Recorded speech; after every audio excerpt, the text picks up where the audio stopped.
নমস্কার দর্শক বন্ধুরা, আমার নতুন একটা ভিডিওতে তোমাদের সবাইকে স্বাগতম। আশা করি যারা যেখান থেকে দেখছো ভালো আছো আর সুস্থ আছো। তোমাদের সবাইকে সাথে নিয়ে আজকের ব্লগটা শুরু করলাম। আর বন্ধুরা, আজকের ব্লগটা পুরোটা দেখার অনুরোধ রইল। ব্লগটা যদি তোমাদের একটুও ভালো লেগে থাকে তাহলে অবশ্যই লাইক করো, কমেন্ট করো আর প্লিজ আমার চ্যানেলটাকে সাবস্ক্রাইব করে দিও। তোমাদের একটা সাবস্ক্রাইব, লাইক, কমেন্ট না আমাদেরকে অনেকটা ইন্সপায়ার করে নতুন নতুন ভিডিও বানাবার জন্য। ঘড়িতে এখন বাজে 9:30 আর এদিকে হাজব্যান্ড অফিসে বেরিয়ে গেছে। তাই ভাবলাম এই রুমের বিছানাটাকে আগে একটু পরিষ্কার করে দিই। আজকে আমার সাথে ছেলেও হাত লাগিয়েছে। আসলে এখনও পর্যন্ত স্কুল ওদের খোলেনি। এবার স্কুল খুললে তারপরে ও একটু ব্যস্ত হয়ে গেলে আমারও বেশ সুবিধা হয়। সারাদিন বাড়িতে একা একা থেকে না ও বড্ড বিরক্ত হয়ে যাচ্ছে। তাই এইসব ছোটোখাটো কাজগুলো দিয়ে ওকে একটুখানি বিজি করে রাখছি, যাতে ও একটু বিজি থাকলে আমারও সুবিধা হয় আর ও যাতে বোর ফিলটা না হয়। এমনিতে বাচ্চাদের তো এখন খেলাধুলো করার সেই সব জায়গায় নেই, তার উপরে যা পরিমাণ গরম পড়েছে, বাইরে যে ওদেরকে পাঠাবো সেইটারও উপায় নেই। তাই যার জন্য ঘরেতে এইসব যখন ছোটোখাটো কাজগুলো আমি করি ওকে দিয়েও সাথে বসে করাই, তাহলে না ও একটুখানি এনজয় হয়। আর সাথে সাথে ওই টিভি বা মোবাইল থেকেও একটু দূরে রাখতে পারি ওকে। না হলে এমনি অন্যান্য সময়গুলোতে এমনি ওকে ড্রয়িং স্কুলে দিয়ে আসা বা ও বাড়িতে বসে ড্রয়িং করানো, যেটা ওর মন চায়। তারপরে বাড়িতে বসে যেসব ইনডোর গেমগুলো রয়েছে ওর সাথে একটু খেলার চেষ্টা করি।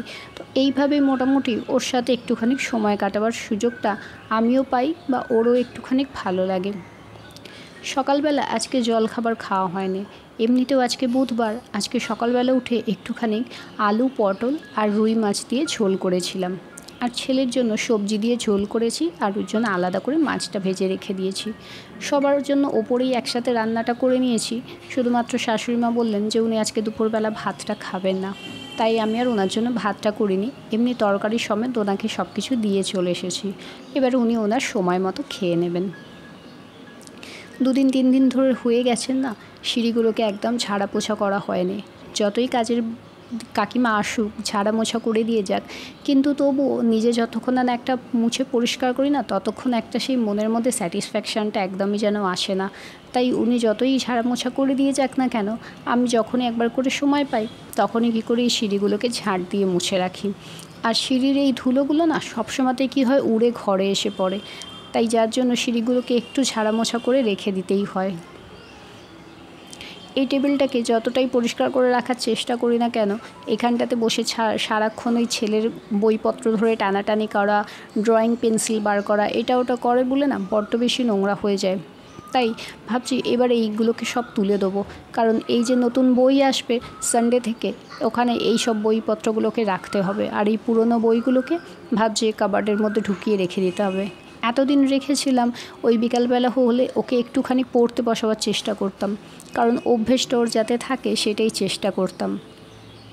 না হলে কী হয় বলো তো, আমরা আসলে ছোট বাচ্চা হোক বা বড় যেই হোক না কেন, আমরা সকলেই তো একটা অভ্যেসের দাস। যেই অভ্যেসটা তোমার একবার চলে যাবে না, সেই অভ্যেসটাকে নিয়ে আসতে অনেকটা বেশি কষ্ট হয়ে যায়। তাই যার জন্য বাচ্চার যাতে অভ্যেসটা খারাপ না হয়ে যায়, আমি সন্ধেবেলার দিকে ওকে ঘণ্টাখানেক করে প্রত্যেক দিন পড়াতে বসাই। একটুখানি করে পড়লে ওর একটা হ্যাবিট থেকে যাবে যে না, আমাকে পড়াটা কন্টিনিউ করতে হবে বলে। তাই যার জন্য এইসব বইপত্রগুলো রেখে দিয়েছিলাম, পুরনো খাতা যেগুলোতে ও লিখুক বা ড্রয়িং করুক, যাই করুক না কেন রেখে দিতাম। কিন্তু এবারে নতুন স্কুলে যখন বইপত্রগুলো আসবে তখন আবার এই জায়গাটাকে জড়ো করতে হবে। তাই ভাবছি এইসব জিনিসগুলোকে না একদম সানডে তুলে রেখে দেবো। রান্নাবান্না বললাম না সব কমপ্লিট হয়ে গেছে। এবার দেখো এই কিচেনের অবস্থা এরকম হয়ে থাকে। সবচেয়ে বেশি কিচেন নোংরা হয় যেদিনকে আমি মাছ রান্না করি। আর আজকে বুধবার মাছ রান্নাটা করেছিলাম। এই মাছগুলো ভেজে তোলা, করা, তেল ছিটকানি সব কিছু মিলিয়ে না একদম পুরো তেল ছিটে হয়ে গেছে। তাই যার জন্য আজকে ভাবলাম ভালো করে পরিষ্কার করে নেবো। সবার আগে একটু গরম জল করে নিয়েছি, আর গরম জলেতে অল্প একটুখানি ভিনেগার দিয়ে দিয়েছিলাম আর সাথে একটুখানি ভিম জেল, সেইটা দিয়ে খুব ভালো করে একটুখানি ফেনিয়ে নিয়ে আর এখানে এখন ক্লিন করতে বসে গেছি। গরম জল দিয়ে তুমি দেখবে ক্লিন করলে না তোমার কিন্তু কিচেনে তেল ছিটে ভাবটা একদমই থাকে না, খুব তাড়াতাড়ি শুকনো হওয়ার পরিষ্কার হয়ে যায়। আর আরও একটা জিনিস হয়, সেটা হচ্ছে তোমার ওই যে রান্নাঘরে একটা বিশ্রী গন্ধ ছাড়ে না মাছ মাংস রান্না করার পরে, বা তুমি দেখবে আদা রসুন পেঁয়াজ দিয়েও যদি কোনো রান্না বান্না করো সেটাতেও কিন্তু একটা খুব বিচ্ছিরি গন্ধ ছাড়ে। তাই যার জন্য এই গরম জল দিয়ে আর একটুখানি ভিনেগার দিয়ে পরিষ্কার করলে ভীষণ সুন্দর ক্লিন হয়ে যায়। আর সাথে ভিম জেলটা আমি দিয়েছি যাতে আরও একটুখানি ফেনা হলে খুব সুন্দরভাবে পরিষ্কারটা থাকে বলে। একটা নরম স্কচ ব্রাইট দিয়ে একটু ভালো করে ঘষে আগে পরিষ্কার করে নিয়েছি, তারপর এই যে একটা ভিজের কাপড় ছেঁড়া দিয়ে এটাকে মুছে পরিষ্কার করে নেব। ভালো করে দুবার ধরে মুছে পরিষ্কার করে নিলেই দেখবে তুমি কিচেন রুম একদম সুন্দরভাবে ক্লিন হয়ে যাচ্ছে, আর কোনো কিছু করারই দরকার লাগবে না। আর এই সব দেয়ালের গাগুলো, তারপরে এই স্ল্যাবগুলোতে, জানলার পাশগুলো, এইখানগুলোতেও একদম মুছে পরিষ্কার করে নিচ্ছি, কারণ এইটা একদমই না কিচেন রুমের ফ্রন্ট এরিয়া।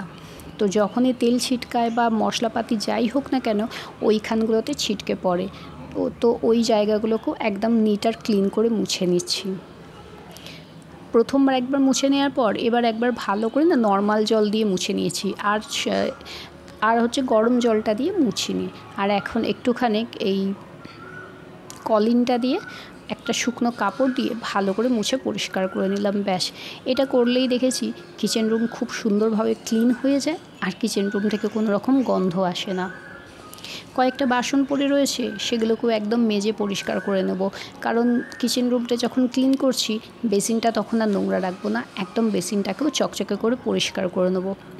এই সব কাজগুলো না সত্যি কথা বলতে রোজের রোজ করে নিলে তোমাকে ওই একটা চাপ নিতে হয় না যে সপ্তাহে একদিন করে ডিপ ক্লিনিং করার জন্য বা মাসে 2-3 বার করে রান্নাঘর পরিষ্কার করে রাখার জন্য।